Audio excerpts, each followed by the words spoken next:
146 godina ima Narodno pozorište u Beogradu. Biserka Cvejić je napunila ovoga meseca 91 godinu.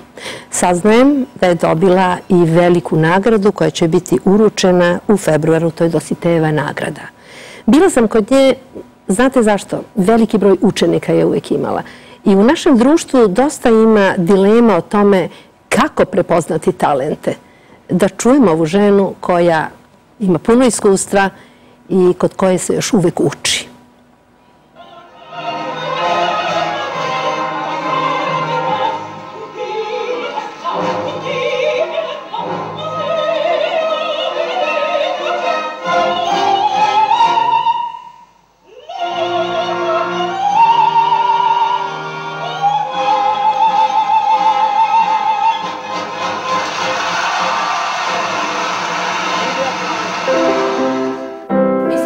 U svom domu u Beogradu, uglavnom na onome mestu gde uvek sedi kada neko dođe i čeka sud o svom glasu, koliko vredi, koliko uspešno može da se bavi pevanjem.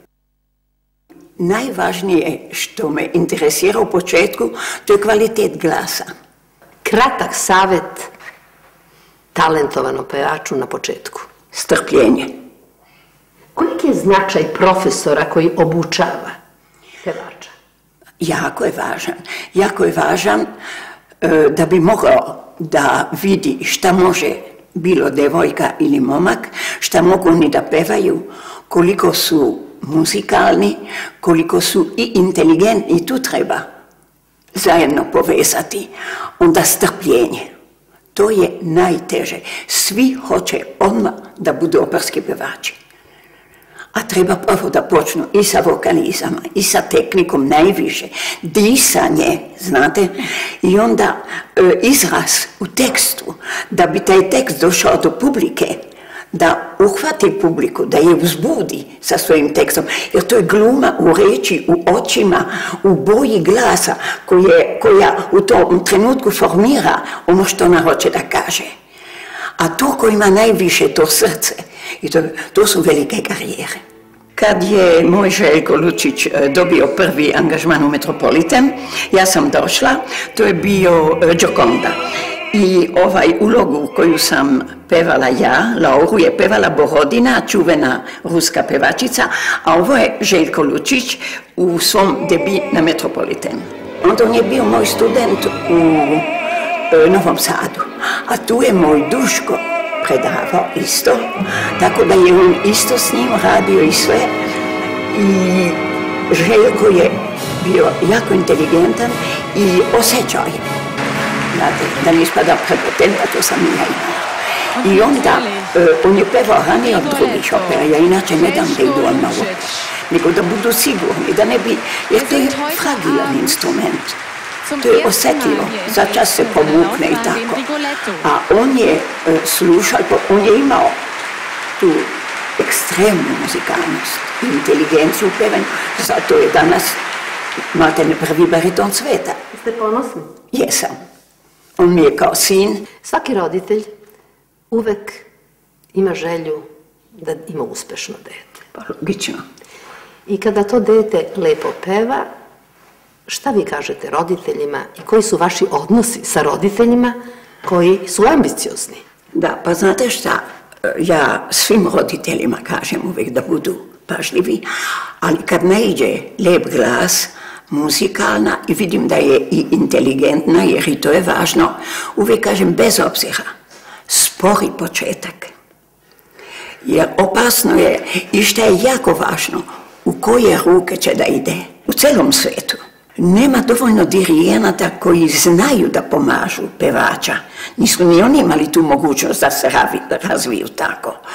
Onda ako repetitora isto, znate, a i profesori od silne ambicije kad dobiju jedan izuzetan glas i talentovano dete, njihov apetit raste i onda žure, daju težak program prerano, operskarije već i u prvoj i drugoj godini, mene već i bije glas, znate, a tamo, pa kaže, dugo ćeš tamo pevati i tako dalje. Pa malo duže svakako, jer da stabilizuje to što dobije. Ne možete i dah da joj pokaže i da ono pravilno diše. pa dik se, pa da ne pravi grimase, da joj okice ili njemu sijaju kad peva, da je i ljubav, i indiferentnost, i mržnja, sve je u njenom telu, u pogledu, u boji glasa. I nije sramota pitati i koleginice. Ja kad sam bila u Beogradskoj akademiji i kad sam imala soprane, ja sam uvijek pitala i Bakočeviću i Radmilu Smiljanić za neke stvari kad sam predavala, jer one su to pevale. One će dopuniti ono što ja nisam znala u tom trenutku. Ne može se sve znati. Ovo je Štac opera gdje sam 22 godine pevala u Beču, onda tamo je Aida Amneris u Barceloni kad sam pevala, ovo je moj Duško i ja, a ovo je čuveni kompozitor Mascagni, a moj profesor Rijavec je sa njim pevao uvijek Kavaleriju Rusticanu. Ja sam imala veliku sreću što sam imala Rijavca i mog Duška.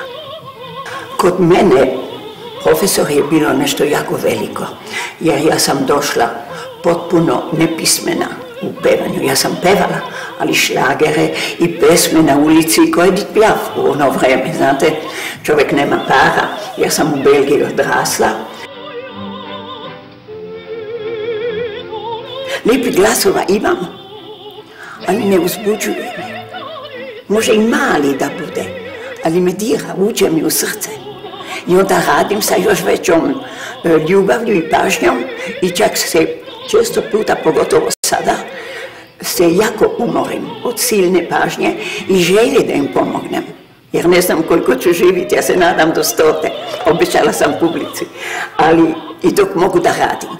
To je jedino što volim da radim. To mi ulepša dan, to mi ulepša život i srećna sam kad njima dolazim. I ovdje su dolazili iz Italije, iz Beča, iz naše bivše Jugoslavije, i moji Dalmatinci, i Zagrebčani, i Slovenci, i Bosanci, a da ne govorim o Makedoncima, koji imaju predivne glasove. Makedonija je bogata u tome. Tako da srećna sam.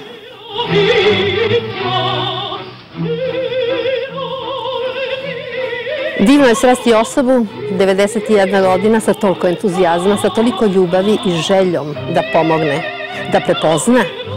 Bila sam u pozorištu narodnom kad je slavljen njen rođendan i to nikad neću zaboraviti. A pre neki dan, kad sam je ponovo srela, baš sam se obradovala i mogu vam reći puno toga naučila.